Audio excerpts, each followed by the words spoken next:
क्या होगा उसको।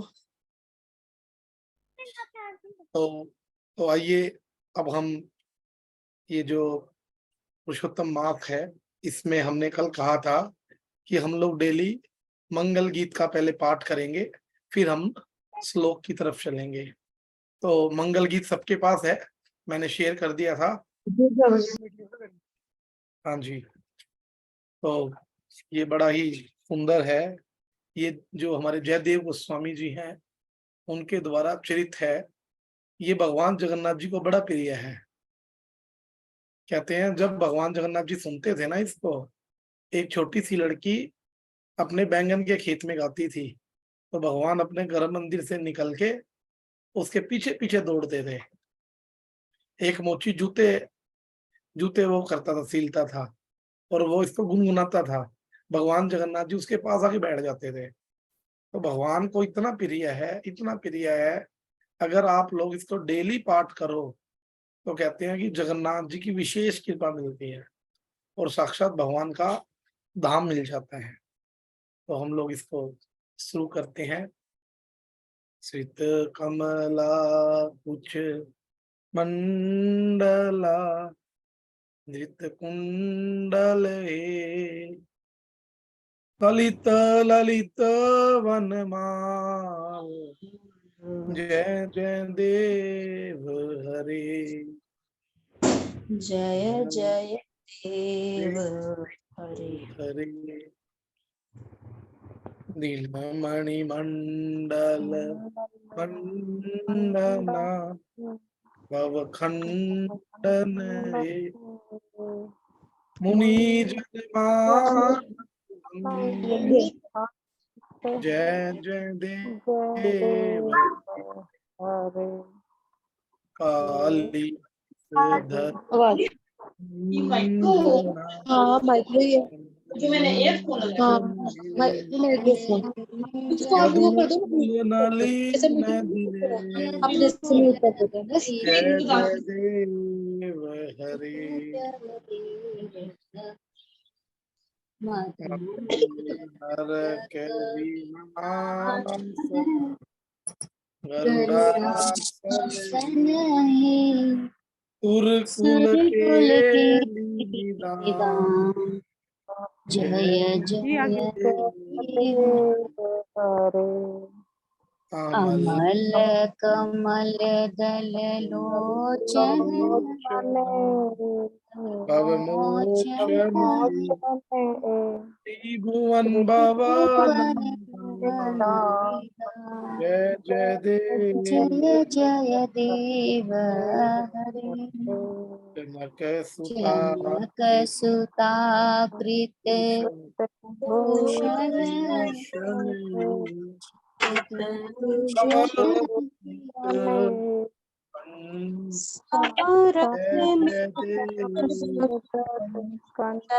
जय देव नव जलधर सुंदर जय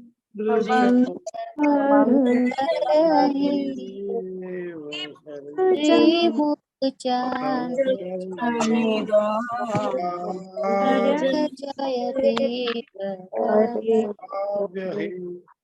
तब चरणे प्रणता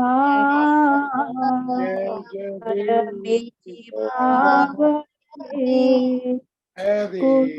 कुशलम जय जय देव हरे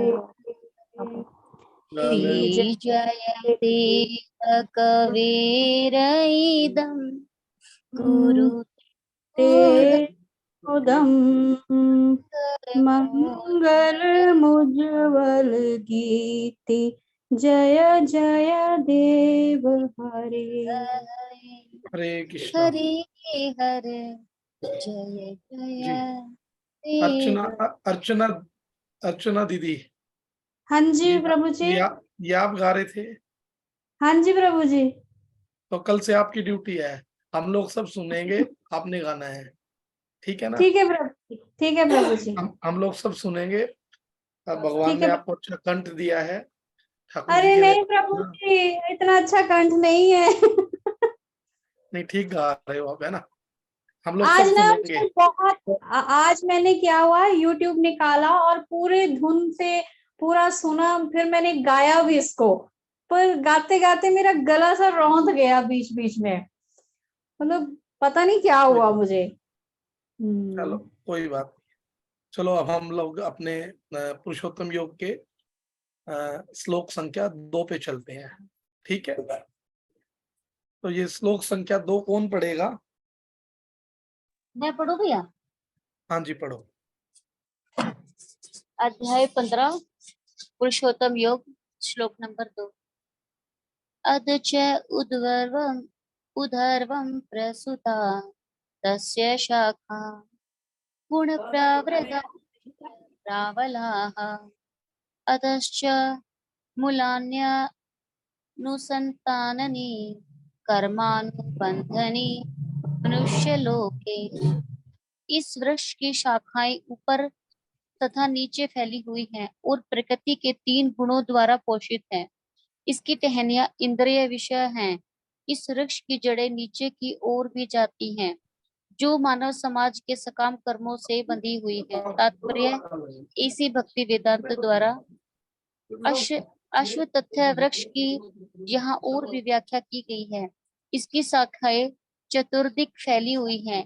नीचे भाग में जीवों की विभिन्न योनियां हैं तथा मनुष्य, पशु, घोड़े, गाय, कुत्ते, बिल्ली आदि ये सभी वृक्ष की शाखाओं के निचले भाग में स्थित हैं। लेकिन ऊपरी भाग में जीवों की उच्च योनियां हैं, यथा देव, गंधर्व तथा अन्य बहुत सी उच्चतर योनियां।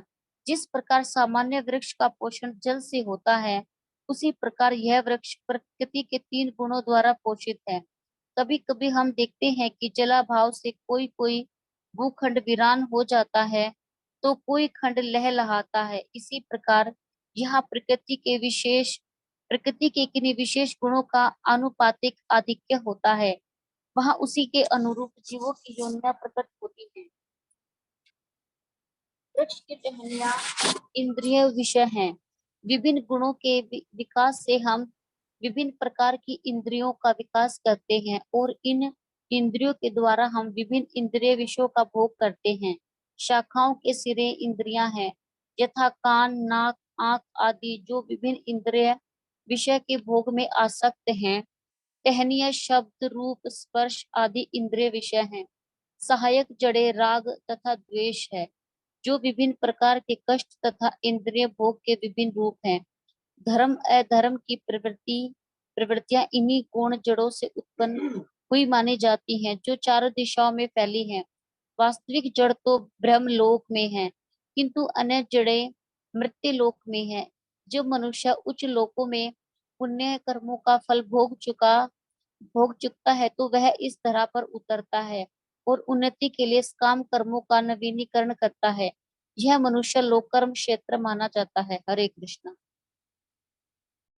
हरे कृष्ण जी। तो भगवान क्या कह रहे हैं?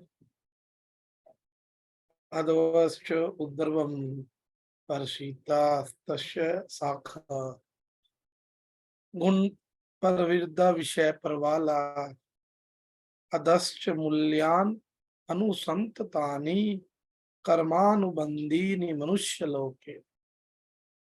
अधा मैंने नीचे, च मीन्स और, उद्रवम ऊपर की ओर, परशिष्टा फैली हुई है, तस्य मैंने उसकी, शाखा मैंने शाखाएं, गुण मैंने प्रकृति के 3 गुण, प्रवर्धा विकसित, विषय इंद्रियों के विषय, परवाला टहनिया, अधा मैंने नीचे की ओर, च मीन्स और, मुलानी मैंने जड़ों को, अनुसंततानी विस्तृत, कर्म मैंने कर्म करने के लिए, अनुबंधिनी बंधा हुआ मनुष्य लोक के मानव समाज के जगत में।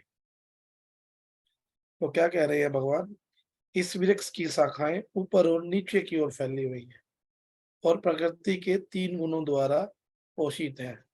इसकी जो टहनियां हैं वो इंद्रिय विषय है।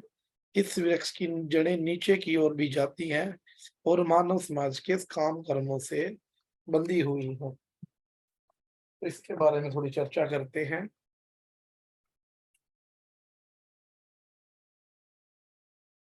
पहले तो एक बात बताइए, हम लोगों ने जो कल जो पढ़ा था, कल हमने क्या पढ़ा था?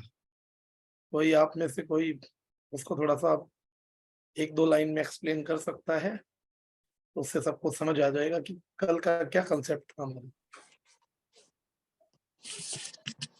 हरे कृष्ण प्रभु जी। हरे कृष्ण बोलिए। प्रभु जी, कल हमने ये पढ़ा था कि जो जगत है उसको एक वृक्ष के समान बताया गया है, जिसका जो मूल है मतलब जड़े है वो ऊपर की तरफ है और जो शाखा है वो नीचे की तरफ है।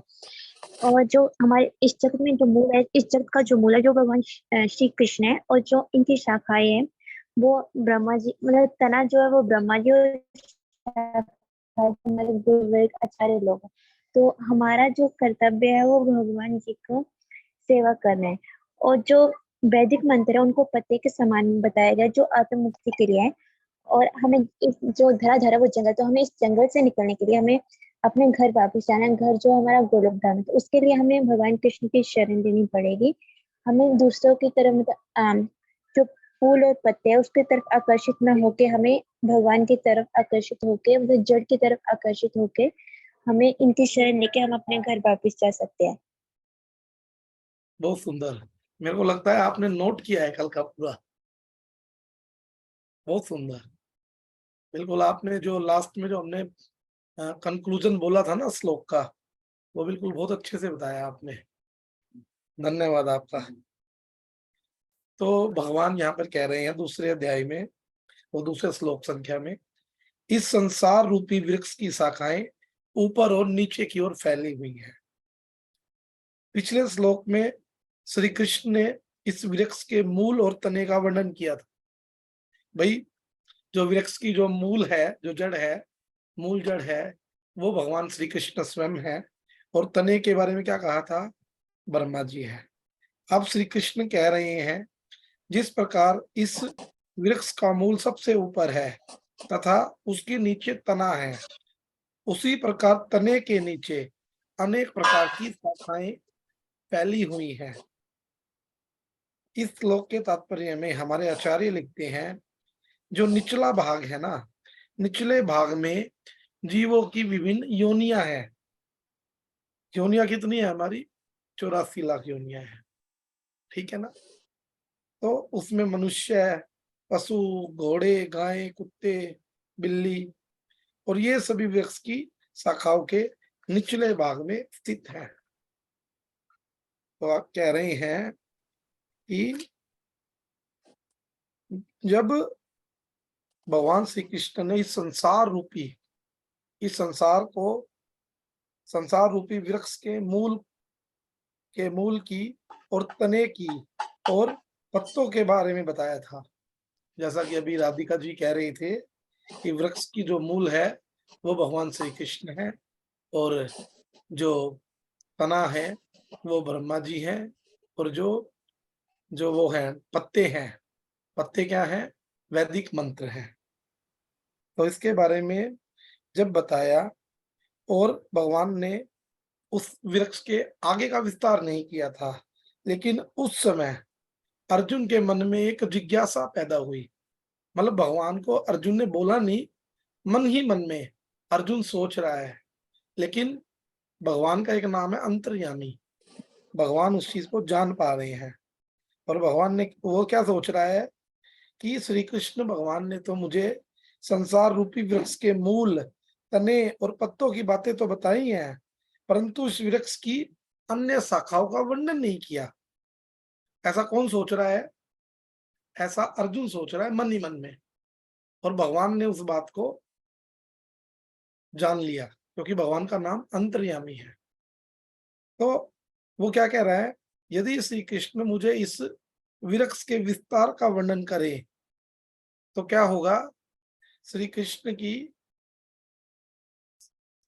की मुझ पर अति कृपा होगी।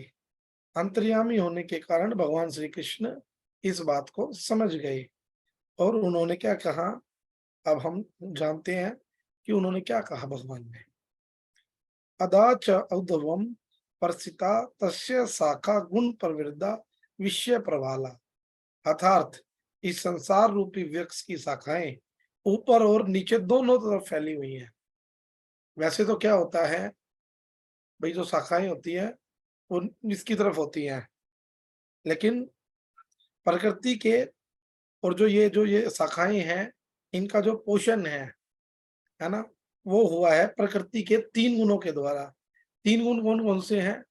सात्विक, राजसिक और रसोगुण रजोगुण तमोगुण। हाँ जी, सतोगुण, रजोगुण, तमोगुण, ये 3 गुण हैं। इन शाखाओं की जो कोपले हैं, है ना, वो विभिन्न प्रकार के विषय हैं। जो शाखा का जो अग्रभाग होता है ना, उसको कोपले बोलते हैं। इस वृक्ष की शाखाएं नीचे की ओर फैली हुई हैं। अभी हम पहले नीचे की ओर जो शाखाएं फैली हुई हैं उसके बारे में वर्णन करेंगे, वो क्या है।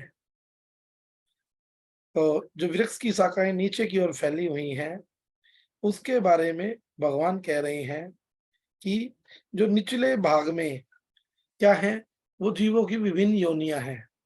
जैसे मनुष्य, पशु, घोड़े, गाय, कुत्ते, बिल्लियां, ये सभी वृक्ष की शाखाओं के निचले भाग में स्थित हैं। ठीक है। अब ये शाखाएं वृक्ष के तने से उत्पन्न होती हैं। यहाँ पर भगवान श्री कृष्ण कह रहे हैं इस वृक्ष की अनेक शाखाएं तने से नीचे की ओर फैली हुई हैं। यह बात समझने के लिए कि ये सभी शाखाएं वृक्ष के तने अर्थात ब्रह्मा जी से ही निकलती हैं।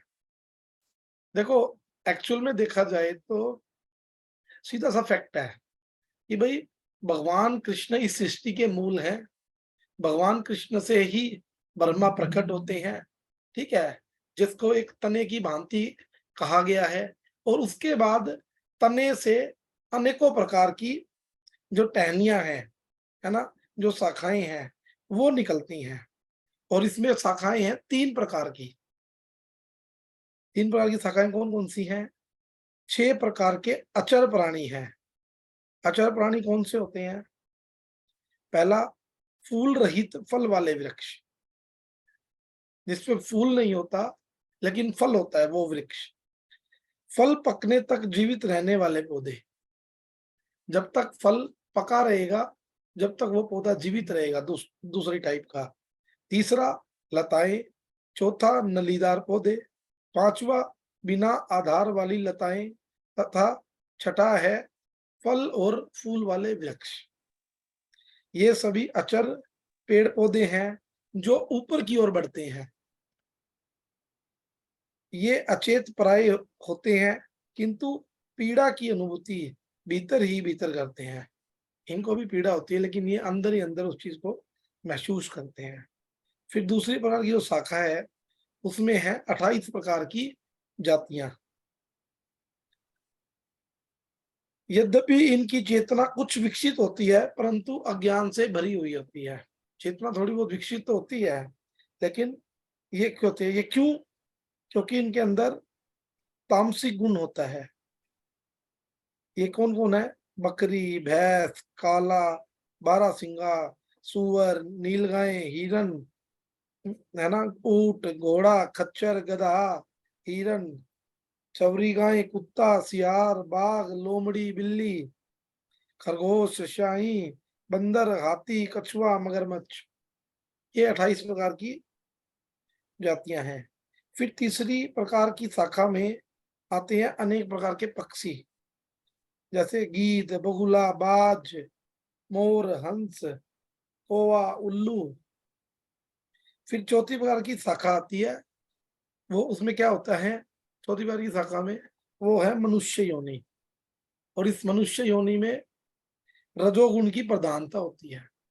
जो जानवर होते हैं उसमें तामसिक गुण होता है और मनुष्य में राजसिक होता है। लोग दुखी जीवन में सदैव व्यस्त रहते हैं। भाई दुख रूपी संसार में हम आए हैं, व्यस्त रहते हैं, किंतु ये लोग अपने आप को सभी प्रकार से सुखी समझते हैं कि भैया हम तो बिल्कुल खुश हैं इस संसार के अंदर। और क्या है? ये तो है नीचे की तरफ। इस वृक्ष की शाखाएं ऊपर की ओर भी फैली हुई हैं। ऊपर की ओर कौन कौन सी हैं? ऊपर की ओर है जो जीवों में श्रेष्ठ, ऊपर जीवों से ऊपर जो योनियां हैं, उच्च योनियां हैं, जैसे यथा देव, गंधर्व, अन्य बहुत सी उच्चतर योनियां। यह बात समझने की है, ऊपर की ओर फैली हुई शाखाएं भी वृक्ष के तने से नीचे से ही हैं।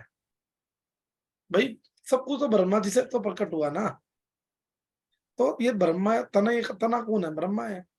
और ये शाखाएं 8 प्रकार की होती हैं जो ऊपर वाली हैं। पहली देवता, दूसरा पितृ, तीसरा असुर, चौथा गंधर्व, पांचवा यक्ष, छठा सिद्ध, सातवां भूत प्रेत, आठवां किन्नर। ये सभी प्राणी ब्रह्मा जी के द्वारा ही उत्पन्न होते हैं। इनमें से कुछ शाखाएं सत्व गुण रूपी जल से बढ़ी हुई हैं। यहाँ पर श्री कृष्ण कह रहे हैं ये सभी शाखाएं प्रकृति के 3 गुण रूपी जल से बढ़ी हुई हैं। अब यहाँ पर समझने वाली बात यह है कि सामान्य वृक्ष में जिस जल का सिंचन किया जाता है वही जल संपूर्ण वृक्ष में जाता है। जब हम लोग किसी पेड़ को सींचते हैं तो क्या होता है, वो धीरे धीरे ऊपर भी पानी पहुंच जाता है। परंतु यह संसार रूपी वृक्ष ऐसा नहीं है। हम जिस वृक्ष के बारे में बात कर रहे हैं, भगवान जिस वृक्ष के बारे में बात कर रहे हैं, भगवान किसके बारे में कर रहे हैं? संसार रूपी वृक्ष के बारे में बात कर रहे हैं। लेकिन उसमें ऐसा नहीं है। क्यों नहीं है? कि यद्यपि इस वृक्ष में तीनों गुणों का जल होता है, क्योंकि इसमें तीनों गुण, तमोगुण, सतोगुण, रजोगुण। परंतु कुछ शाखाएं ऐसी होती हैं जो केवल सत्व गुण का ही जल ग्रहण करती हैं, अन्य शाखाएं रजोगुण का जल ग्रहण करती हैं, और जो दूसरी हैं तमोगुण का जल ग्रहण करती हैं। तो जो ये शाखाएं हैं, अभी हमने किस चीज से इसकी शाखा की हमने किस चीज से कंपेयर की थी? अभी जो ये शाखाएं हैं हमने किस चीज से कंपेयर की थी इनकी?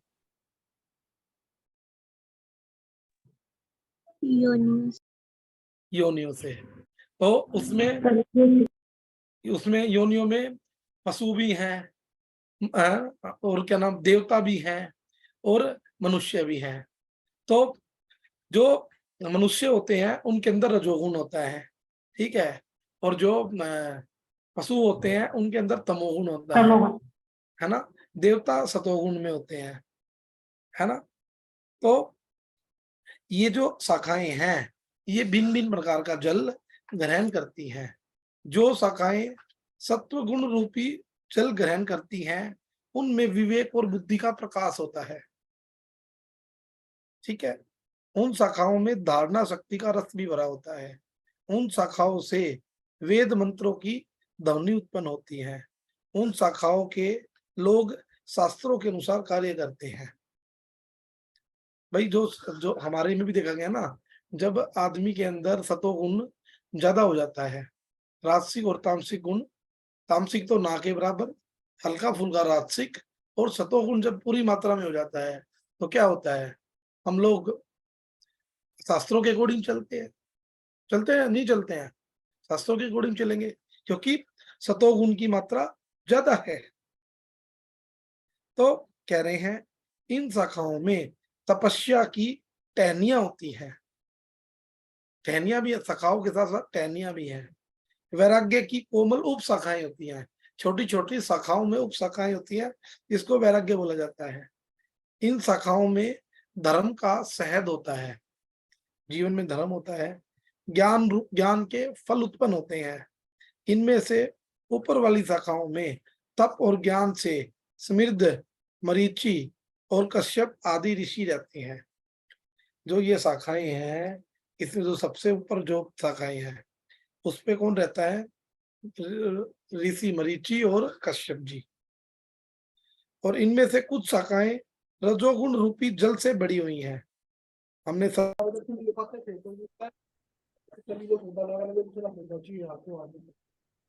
ये मोना दीदी बंद की।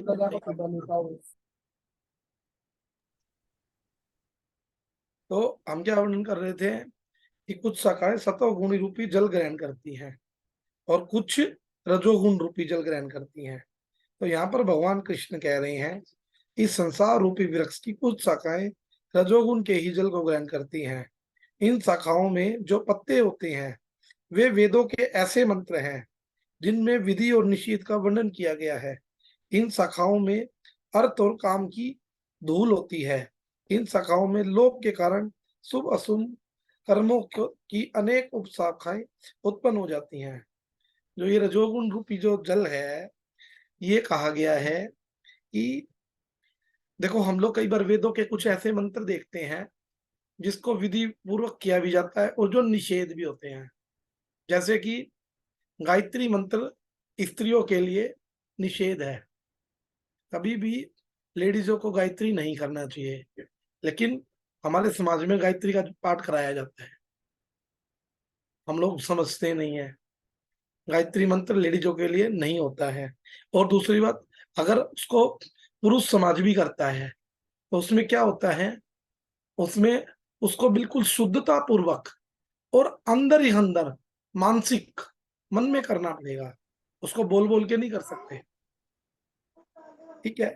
दूसरी बात, स्कूलों में तो बहुत उच्चारण करवाते हैं इसका। ये स्कूलों में पता नहीं होता ना, स्कूलों में पता नहीं होता। स्कूल में उतना हेडमास्टर को कुछ पता होता। हमारे एक महाराज जी हैं, वो बोलते हैं स्कूल में तो केवल मूर्खता पूर्वक सर वो दी जाती है कि भैया ऐसे करो वैसे करो, क्योंकि आध्यात्मिक ज्ञान नहीं होता, वहां भौतिक ज्ञान होता है। तो वहां गायत्री जप करा देते हैं, लेकिन वेदों के अकॉर्डिंग गायत्री जप निषेध है।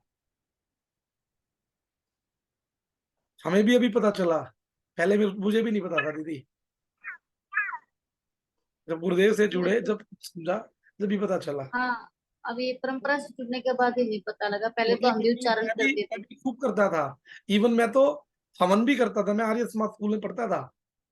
मुझे पूरा का पूरा हवन का जो संध्या है, वंदना है, पूरी याद थी। बल्कि मुझे तो वहां पैसे भी मिलते थे हर महीने, क्योंकि मैं कंठस्थ सुनाता था। लेकिन अब नहीं, अब पता चल गया तो नहीं करते। तो वेदों में कुछ मंत्र ऐसे हैं जो हमें अर्थ, पहले क्या करेंगे, हम धर्म किसके लिए करते हैं, अर्थ के लिए, भाई धन मिले, इसलिए धर्म धर्म करते हैं ना हम लोग, धन की इच्छा से। और जब अर्थ मिल जाता है तो अर्थ से क्या होता है, जीवन में काम आता है। और काम के बाद हमारी क्या इच्छा होती है, अब तो भैया मोक्ष मिल जाए, है ना, यही रहता है। इन शाखाओं में क्या होता है, लोभ के कारण शुभ और अशुभ कर्म की अनेकों अनेकों उप शाखाएं बनती रहती हैं।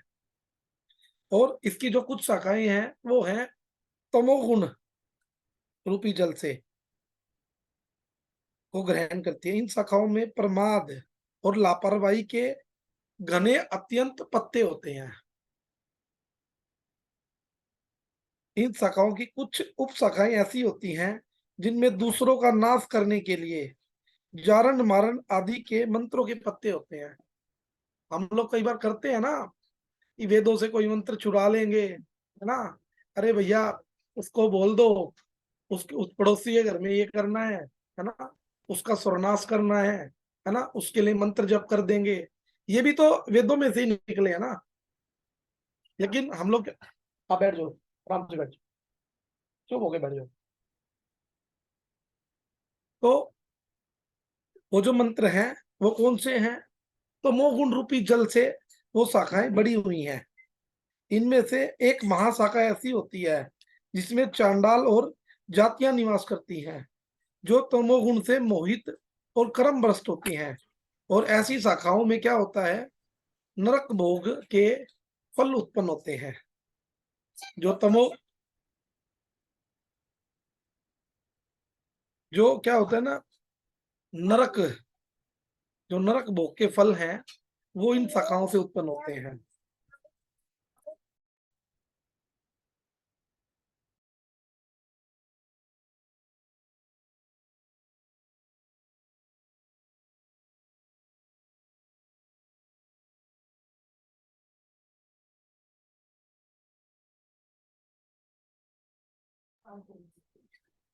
हरे कृष्णा जी। तो इन शाखाओं के अंकुर विभिन्न प्रकार के विषय हैं। जब ये शाखाएं अंकुर होती हैं, अंकुरित होती हैं, यहाँ पर श्री कृष्ण कह रहे हैं इन शाखाओं के अंकुर विभिन्न प्रकार के विषय हैं। जो शाखाएं सत्वगुण से बड़ी हुई हैं, जल से बड़ी हैं, उनमें सत्कर्मों के विषयी अंकुर हैं। जो शाखाएं रजोगुण से होती हैं, उनमें नाशवान भोगों के विषयी अंकुर हैं। और जो शाखाएं तमोगुण से बड़ी हुई हैं, उनमें जड़ता के विषय ही अंकुर हैं। इन अंकुरों से ही शाखाएं अधिक से अधिक बढ़ जाती हैं। और आगे क्या कह रहे हैं, इस वृक्ष से में नीचे की ओर ऐसी जड़ें हैं जो मनुष्यों को कर्म से बांधती हैं। तो यहाँ पर समझने की बात यह है, जो दूसरी लाइन है, कि सामान्य वृक्ष में तो जो भी जड़ें होती हैं वे मुख्य जड़ की ओर ही आती हैं। भाई जब हम पेड़ को देखते हैं तो उसमें जो जड़ें होती हैं वो नीचे की ओर आती है और मुख्य जड़ की ओर आती है। सामान्य वृक्ष में मुख्य जड़ें नीचे होती हैं और जो वृक्ष की जो अन्य जड़ें हैं वे भी नीचे की ओर ही लटकती हैं। परंतु जो ये संसार रूपी वृक्ष है, इसमें मुख्य जड़ तो ऊपर है, परंतु कुछ अन्य जड़ें भी हैं जो नीचे की ओर लटकती हैं। तो यहाँ पर भगवान श्री कृष्ण कह रहे हैं कि जो ये जड़ें हैं ना, वो मनुष्य को कर्म के बंधन से बांधती हैं। ठीक है, तो कर्म के बंधन से कैसे बांधती हैं? क्योंकि जब हम भगवान के लिए कार्य ना करके हैं, जब हम अपने विषय के लिए, इंद्रिय तृप्ति के विषय के लिए कार्य करते हैं, तो वो क्या करता है, वो हमें बांध देती है। अब इसका जो निष्कर्ष है वो हम लोग देख लेते हैं। यहाँ पर श्री कृष्ण कह रहे हैं, इस संसार रूपी वृक्ष में जो जड़ें नीचे की ओर जाती हैं वे मनुष्य को कर्म बंधन से बांधती हैं। क्योंकि गीता के 3 अध्याय के 9वें श्लोक में हम लोगों ने अभी भी पढ़ा था पिछले वीक में, यदि मनुष्य जीवन में श्री कृष्ण को प्रसन्न करने के लिए कर्म नहीं किए जाते तो सभी प्रकार के जो कर्म हैं वो बंधन उत्पन्न करते हैं। ये तो हम पढ़ चुके हैं। रजोगुण में व्यक्ति कर्मों से बनता है, कर्म से ही मनुष्य का जन्म होता है। भाई बंधन होगा जब ही तो भोगने के लिए तो आएगा ना। कर्म से ही उसकी मृत्यु होती है, उसे सुख दुख भय सुरक्षा की प्राप्ति भी उसके कर्मों के कारण होती है ना। अब देखो इसमें स्पष्ट कहा गया कि दुख हमारे जीवन में आता है, सुख आता है, भय आते हैं, वो हमारे सारे कर्मों के द्वारा आते हैं। प्रकृति के सूक्ष्म नियम मनुष्यों के कर्मों के ही अनुसार उसे पुरस्कार भी देते हैं और दंडित भी करते हैं। देखो अगर हम कोई अच्छा कार्य कर देते हैं तो हमें पुरस्कार भी मिलता है, और कोई गलत कर दिया तो दंड भी मिलेगा। तो आगे क्या कह रहे हैं, आगे कह रहे हैं कि भावी जीवन में मनुष्य अपने वर्तमान कर्मों का फल पाता है। बद्ध अवस्था में मनुष्यों को पुण्य और पाप के अनुसार सुख और दुख प्राप्त होते हैं। यदि व्यक्ति श्री कृष्ण की चरण नहीं लेता है तो उसे कर्म के नियमों के अधीन होना पड़ेगा। अगर आप भगवान की शरण नहीं लोगे तो क्या होगा, हमें कर्मों के अधीन रहना पड़ेगा, क्योंकि हम कर्मों के बंधन में बंध जाते हैं। और भगवान ने मानव व्यवहार के लिए दंड और पुरस्कार को नियंत्रित करने वाले प्रकृति के नियमों को ऐसी निपुणता से प्रस्तुत किया है, मनुष्य किसी हस्तक्षेप के बिना पाप करने में निरुत्साहित होता है और अच्छाई की ओर प्रोत्साहित होता है। इस जगत में मनुष्य को अपने पूर्व कर्मों के फल भोगने के लिए बाध्य किया गया है। यदि मनुष्य कर्म के नियमों को समझ लेता है तो वह अपने स्वभाव के अनुसार अपने भविष्य का निर्णय स्वयं कर सकता है। जो हमारे साथ जो होता है हम उसको पहले ही डिसाइड कर सकते हैं, लेकिन ऐसा कब होगा, जब हम कार्य भगवान के लिए करेंगे। लेकिन हम लोग ऐसा करते नहीं है। तो आगे क्या कह रहे हैं कि इस जीवन के हमारे सुख दुख पहले से ही हमारे पूर्व जन्मों के कर्म के अनुसार निश्चित कर दिए गए हैं, जो हमारे सुख और दुख हैं, जिसे देवता भी नहीं बदल सकते। लेकिन हम लोग क्या करते हैं, हम तो खूब जा रहे हैं वैष्णो देवी, वहां जाके कह रहे हैं कि जी एक 4 BHK बन जाए, है ना, एक बढ़िया ओडी गाड़ी खड़ी हो, है ना, एक बेटा हो, एक बेटी हो, सारा जीवन बढ़िया से चले, है ना। कोई सोच रहा है कि मुझे MP MLA बना दो भगवान, है ना, मैं राज करूं, है ना। कोई कहीं जा रहा है, कोई कहीं जा रहा है, लेकिन ये जो हमें दुख और सुख किसके कारण मिल रहे हैं? हमें अपने कर्मों के कारण मिल रहे हैं, और ये पहले से ही निश्चित कर दिए गए हैं। तो फिर बताओ, जब पहले से ही निश्चित है, तो फिर किस लिए किसी कर्म के प्रति आसक्त होना है? जरूरत ही नहीं है। और जिसे देवता भी बदल नहीं सकते, लेकिन हम तो डेली की डेली क्या करते हैं? आजकल सावन का महीना है, तो सोमवार को खूब शिव जी, भोलेनाथ जी की पूजा हो रही है।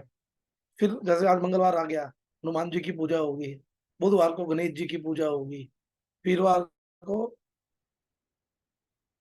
केला केला भगवान, कौन से, विष्णु भगवान केला, बृहस्पति हाँ देव जी, की पूजा हाँ जी, करते हैं। विष्णु विष्णु भगवान, शुक्रवार विष्णु को भगवान। शुक्रवार को लक्ष्मी जी, और वीरवार को आजकल वो साईं बाबा की भी पूजा होती है, और हाँ, शुक्रवार को बहुत। तुलसी माता, महालक्ष्मी माता, है ना। शनिवार को शनिदेव, और संडे को सूर्य देव। लेकिन ये लोग भी हमारे दुखों को, हमारे कर्मों को नहीं बदल सकते। वे हमारे पूर्व कर्मों के अनुसार हमें संपन्नता, आरोग्य, सुख या दुख प्रदान करते हैं। फिर भी इस जीवन में शुभ या अशुभ कर्म करने की स्वतंत्रता अभी भी हम में है। हमारे चुनाव के अनुसार ही हमारे भावी सुख और दुख का निर्णय होगा। उदाहरण के लिए, यदि मैं पूर्व जन्म में पवित्र रहा था, तो देवता मुझे इस जन्म में प्रचुर संपत्ति प्रदान कर सकते हैं। अगर हम अच्छे से पवित्र रहे होंगे, जो आजकल अंबानी अडानी है, तो इन्होंने कोई अच्छे कर्म तो किए होंगे ना, जिसके कारण आज ये इंडिया में, वर्ल्ड में, है ना, पहले दूसरे नंबर को रिप्रेजेंट कर रहे हैं। किंतु मैं अपने धन को अच्छे या बुरे कर्मों में व्यय करने के लिए स्वतंत्र हूँ। देखो, पैसा तो दे दिया हमारे कर्मों के अकॉर्डिंग, लेकिन उसको अच्छे कर्मों में लगाना है। जो भक्त होगा वो क्या करेगा? भगवान कृष्ण की सेवा करेगा, भगवान कृष्ण के जो उत्सव होंगे उसमें सेवा करेगा, ठीक है। भगवान का मंदिर बनेगा, उसमें सेवा करेगा, मतलब जितनी भी भगवान की सेवा है उसमें बढ़ चढ़ कर भाग लेगा। लेकिन जो पापी व्यक्ति होगा वो क्या करेगा? वो उससे ड्रिंक करेगा, नॉनवेज खाएगा, जुआ खेलेगा, है ना, है, प्राय स्त्री संग करेगा, ये कार्य करेगा उससे, है ना। तो और क्या करेगा? इस तरह यद्यपि इस जीवन में मिलने वाले अपने कर्म फलों को मनुष्य बदल नहीं सकता, किंतु तो भी उसमें स्वतंत्र इच्छा है। वो बदल नहीं सकता, फिर भी उसके अंदर स्वतंत्र इच्छा है, जिसे वह अपने भविष्य को निश्चित कर सकता है। अगर आज हम कोई अच्छा कार्य करेंगे तो क्या होगा? हम अपना जो फ्यूचर है ना, फ्यूचर में हम बदल सकते हैं अच्छे कार्य करने से।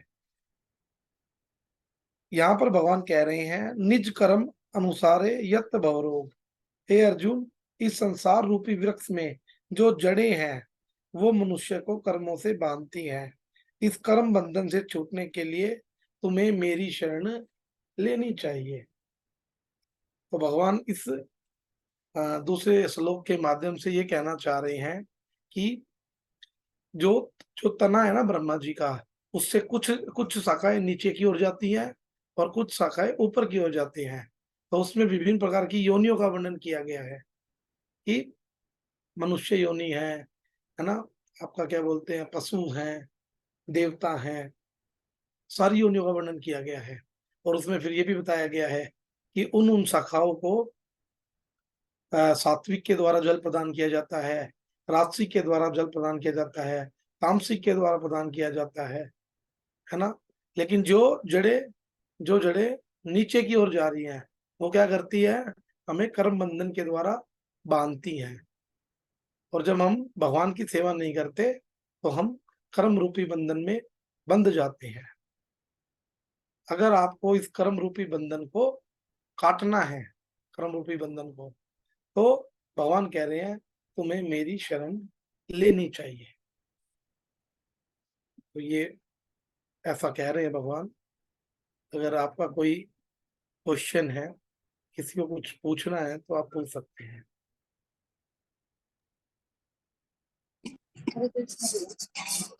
ये आपने ये बताई कि ये कई योनियां हैं जैसे गंधर्व, तो मतलब गंधर्व के बारे में मुझे कुछ पूछना था। ये मतलब क्या होते हैं ये, मतलब इनका अलग लोक होता है क्या होता ये भी कुछ कुछ देवता नहीं होते, लेकिन कुछ कुछ देवताओं के जैसे ही होते हैं गंधर्व।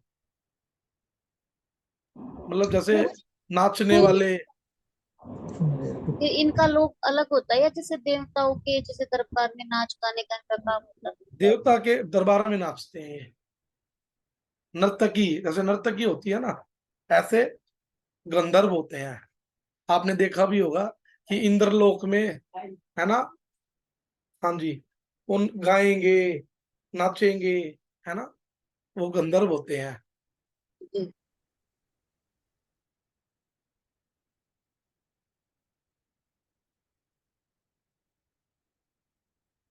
और कोई? बस ये इस श्लोक में ना थोड़ा शॉर्टकट में हाँ जी। इस श्लोक के बारे में थोड़ा शॉर्ट में बता दो। शॉर्ट में यही Conclusion। बताया गया, शॉर्ट में यही बताया गया है कि जो इस वृक्ष की जो शाखाएं हैं, वो ऊपर और नीचे दोनों तरफ फैली हुई हैं। क्योंकि मूल तो भगवान कृष्ण हो गए, तना ब्रह्मा जी हो गए। जो ब्रह्मा जी से जो जो शाखाएं निकली हैं, वो कुछ ऊपर की ओर है, कुछ नीचे की ओर है। लेकिन जो वो शाखाएं हैं, वो जो उनको जो जल मिल रहा है, जैसे हम लोग पेड़ पौधों में जब जल देते हैं, है ना, तो एक ही पानी से पूरे पेड़ को मिल जाता है। लेकिन यहाँ जो तीन गुण है प्रकृति के, तमोगुण, सतोगुण, रजोगुण, ये तीनों प्रकार के जल उन शाखाओं को मिल रहे हैं। ठीक है ना। और जो इनकी जो टहनियां हैं, जो इन शाखाओं की जो टहनियां हैं, वो इंद्रिय विषय है। और जो जो जड़ें नीचे की ओर है, वो मानव समाज के काम कर्मों से बंधी हुई हैं। अर्थात जो हम लोग जो हैं, हम नीचे की ओर है ना, नीचे की ओर जो शाखाएं हैं, है ना, हम लोग राजसिक गुणों से बंधे हुए हैं। तो क्या होता है ना, उसमें कर्म बंधन है। क्योंकि जो राजसिक राजसिक गुण क्या होता है, जब राजसिक गुण में हम लोग अपनी इंद्र तृप्ति भोग के कार्य करते हैं। मनुष्य अपने लिए कार्य कर। मनुष्य पूरा दिन इंद्र तृप्ति भोग की वस्तुओं के लिए आहार, व्यय, मैथुन, निद्रा, ये चार कार्य इसके लिए करता है। और जब इंद्र तृप्ति भोग के जब हम कार्य करते हैं, तो हमारे साथ क्या होता है, हम कर्मों के बंधनों में बंध जाते हैं। तो ये सारे के सारे काम कर्मों से बंधे हुए हैं। कोई ना कोई इच्छा है ना हमारी, कि मुझे ये मिल जाए, मुझे ये मिल जाए, मुझे ये मिल जाए। तो इससे हम क्या होता है, हम कर्मों के द्वारा बंध जाते हैं। और जब बन जाते हैं, तो फिर हमें भगवान नहीं मिल सकते। क्योंकि हमारा ध्यान तो हमारी कामनाओं में है, हमारी इच्छाओं में है, जो हमारा ध्यान है। लेकिन जब हम लोग भगवान की सेवा करते हैं, अर्थात हम लोग क्या करते हैं, जब जितने भी हमारे जो कार्य हैं, है ना, उसको हम भक्ति के रूप में भगवान को समर्पित करते हैं, तो ये हमारे कर्म बंधन कट जाते हैं।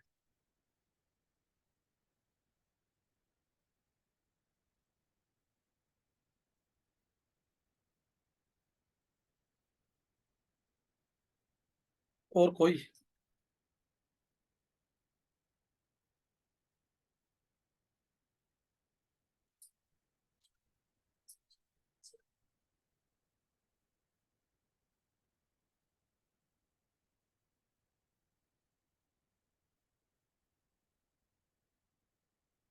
हाँ जी, ज्योति दीदी, समझ आया आपको? हरे कृष्णा प्रभु जी। हाँ जी प्रभु जी, जी, समझ आया। समझ आया ना?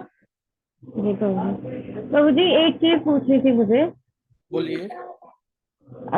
जैसे भगवान कृष्ण से हमें कुछ मतलब नहीं मांगना चीजें, कुछ भी नहीं, क्योंकि हमें हमारी भौतिक इच्छाएं होनी नहीं चाहिए, जी हमें समर्पण करना है। तो भगवान से हम क्या ये मांग सकते हैं कि भगवान भक्ति दो? बिल्कुल, भक्ति तो मांग सकते हैं ना। भक्ति तो मांग सकते हैं ना, भक्ति तो भगवान की ही मांग रहे हो ना आप। भक्ति तो भगवान की मांगते हैं, बस यही चाहती हूँ कि बस लेकिन उनकी कृपा लेकिन रहे। लेकिन अगर आप किसी संसार की किसी की भक्ति मांगोगे, वो गलत हो जाएगा। नहीं, जब भगवान से, भगवान एक ही है तो भगवान को मांग लो, भगवान को मांगो। ठीक है जैसा अर्जुन ने किया था। अर्जुन ने क्या किया जी। था? जब दुर्योधन और अर्जुन दोनों के दोनों भगवान से हेल्प लेने के लिए गए, तो पहले जी। दुर्योधन गया था। और दुर्योधन ने क्या किया? भगवान उस टाइम वासुदेव विश्राम कर रहे थे, तो उन्होंने क्या किया? भगवान के वो सिराने जाके बैठ गए। और अर्जुन जब आए, अर्जुन अर्जुन भगवान के चरणों की तरफ बैठ गए। जब वासुदेव जी की आंखें खुली, है ना, तो जब उनकी नींद खुली तो उन्होंने देखा कि सामने पार्थ बैठा है। उन्होंने कहा, भाई कि पार्थ, तुम कब आए? तो दुर्योधन ने वही बात काटते, दुर्योधन बोलता है, अरे वासुदेव, पहले मैं आया। वो बैठा था ना सिराने की तरफ। कहता, अच्छा तुम भी आए हो? कहता, हाँ। कहता, तो क्या भाई, क्या बात हुई? कहता, बात बात तो ये है कि अभी युद्ध होने वाला है, हमने आपसे हेल्प लेनी है।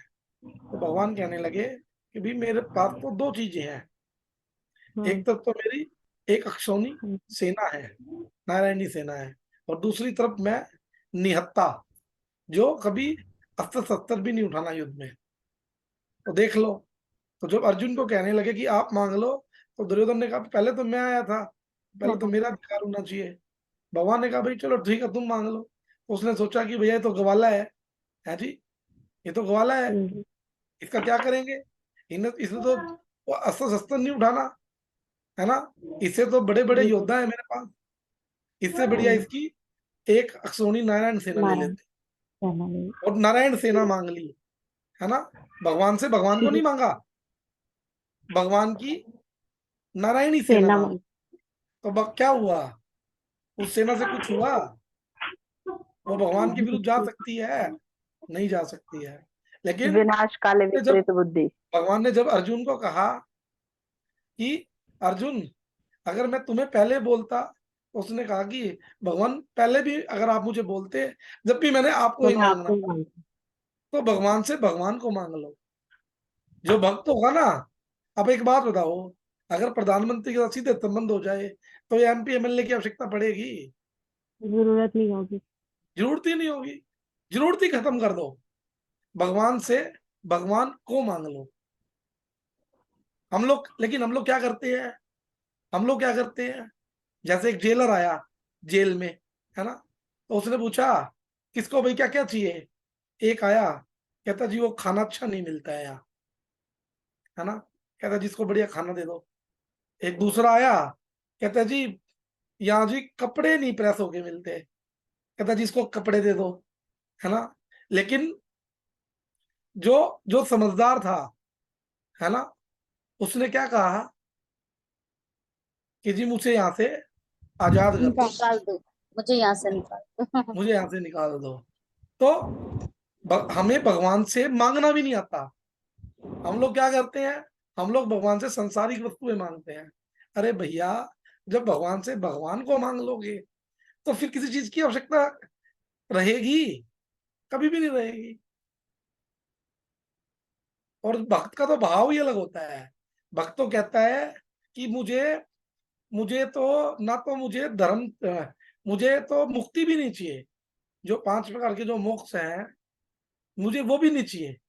मुझे तो क्या चाहिए भाई? मोक्ष मिलने के बाद क्या होगा? आपको सेवा नहीं जीरो, मिलने वाली मोक्ष में, जीरो, सेवा नहीं मिलेगी, सेवा से वंचित हो जाओगे। लेकिन जीरो हो जो जाएंगे। भक्त होगा वो कहेगा, भगवान अगर आप मुझे कुत्ता बनाओ, तो अपने किसी भक्त के घर का बनाना, है ना। उसे वो क्यों क्यों क्यों कह रहे हैं? चैतन्य महाप्रभु क्या कह रहे हैं? ना ना धनम ना जन्म ना सुंदरी कविता, वाह जगदीश काम ये, कि ना मुझे धन की इच्छा है, ना मुझे जन की आवश्यकता है, ना मुझे सुंदर कंठ चाहिए, है ना, मुझे कुछ नहीं चाहिए। मुझे क्या चाहिए?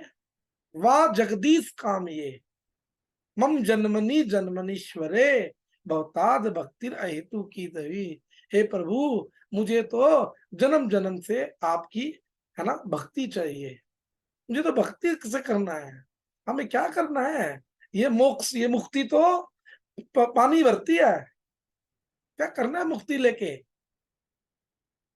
मुक्ति का तो बेकार है काम। गुरुदेव कहते हैं मुक्ति तो मांगनी नहीं चाहिए ठाकुर जी से।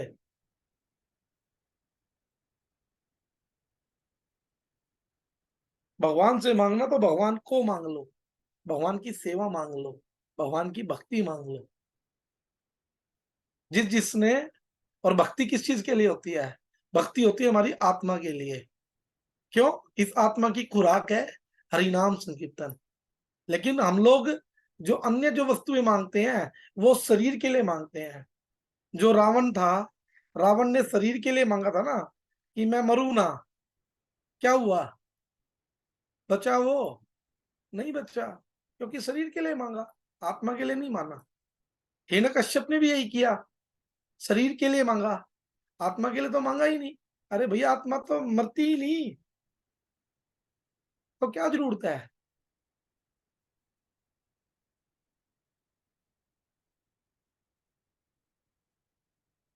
हाँ जी आरती जी।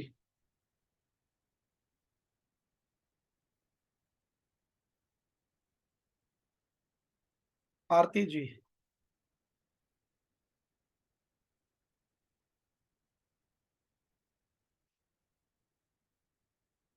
आप कुछ पूछना चाहते हो?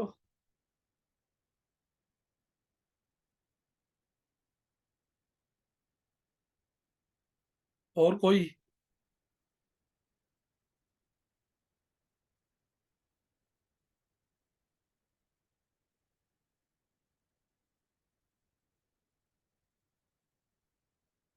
शैली, शैली माता जी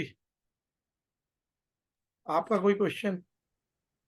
हरे कृष्णा प्रभु जी, दंडवत प्रणाम। हरे कृष्णा दंडवत जी। नहीं प्रभु जी, आज कोई क्वेश्चन नहीं। आज कोई क्वेश्चन नहीं है, तो आज शुरू कर दिया पुरुषोत्तम माँ साहब ने?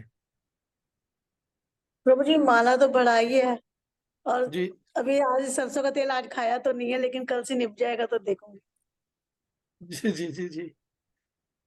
तो ऐसा है ना, हरिनाम भी बढ़ाओ, और क्या नाम, जो जो नियम है, जैसे भगवान को शाम को एक दिया दिखाओ, ठाकुर वो जी को भी घी किया का प्रभु दिया। जी, हाँ जी, वो भी किया, वो भी किया था। जो आप करते हो ना हाँ उसके जी। अलग से अधिक, अधिक मास है ना, उसके नहीं, अलावा। आज किया है, वो भी किया है। अच्छा ठीक है, बहुत अच्छा है। तुलसी और जी जो की सेवा आपने वो करो। भेजा था ना, ये आरती वगैरह भेजी थी, ये भी की पड़ी थी। पढ़ी थी, बहुत अच्छा है, बहुत अच्छा है। हाँ जी। बल्कि मैं तो ये कहूंगा कि मोबाइल्स तो हम लोगों के पास, सबके पास है, तो हम हाँ जी स्मार्टफोन प्रभु। यूज करते ही हैं, तो हाँ यूट्यूब जी। पे उसको डालो, यूट्यूब पे डाल के उसको चलाओ, और आपके पास पीपीटी भेजी हुई है, उससे हाँ उसको जी निकाल प्रभु। लो, और उसके साथ साथ धीरे धीरे उसको गुनगुनाओ। वो अभी हमारे पास 30 दिन है ना, 30 दिन में जी धीरे प्रभु। धीरे धीरे धीरे करोगे, बल्कि उसमें साथ उसका अर्थ भी दिया हुआ है नीचे, है ना। जी प्रभु जी। तो बल्कि यूट्यूब पे एक दो है जिनमें अर्थ भी आते हैं, मेरी बेटी देखती है, तो उसमें अर्थ भी लिखा रहता है साथ साथ, तो वो भी आप अच्छा। उसको देख सकते हो, उससे आपको समझ भी आएगा। दूसरा, हाँ आपकी जी। धीरे धीरे आपकी उसमें उसमें गाने की आदत भी हो जाएगी, और याद भी हो जाएगी, ठीक है ना। जी प्रभु जी। जी जी जरूर प्रभु जी। हरे कृष्णा। जी।